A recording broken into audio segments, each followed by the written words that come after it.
Anybody who thinks that the world is less than 10,000 years old, there's an enormous number of creationists, especially in America, but not only in America, do think. The best excuse for them is lamentable ignorance. Ignorance is no crime, but it's something to be remedied by education. Anybody who is not ignorant, anybody who's been shown the facts and still believes the world is less than 10,000 years old, there's got to be something wrong with them.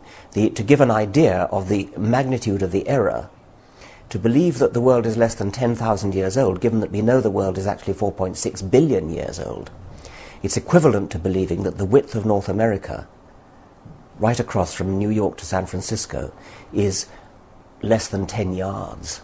And that's the scale of the error we're talking about. So you've either got to be staggeringly ignorant, which most of them are, or if you're not ignorant, you've got to be insane. I think that religious upbringing is immensely powerful, and if it's hammered into you as a young child, it can be really quite difficult to get rid of in later life, especially if, when you were a child, you were told the devil will come and will try to persuade you of error, remain steadfast, don't listen. Sometimes they were even told things like, don't believe when people bring something they call evidence. Faith is more important than evidence. I mean, it's really a really appalling stranglehold that these archaic beliefs have on minds that have been warped since childhood. It's such a privilege to understand where we come from, a privilege that's granted to those of us who live after 1859, that to deny children that privilege is wicked.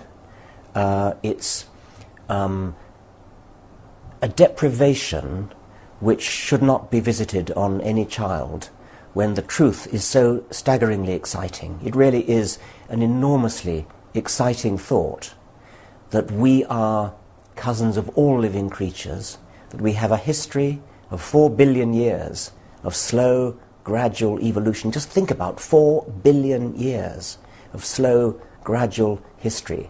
That's not something we can easily take on board. But the effort of doing so is well worth it. It's such a beautiful thought that we are the heirs of 4 billion years of maybe 3.5 billion years of evolution, and that we are cousins of all living things. When you put that against the measly, piddling little ideas that are in Genesis, it's just no comparison, and it's a sad and diminishing deprivation of a child's opportunities to be denied that knowledge.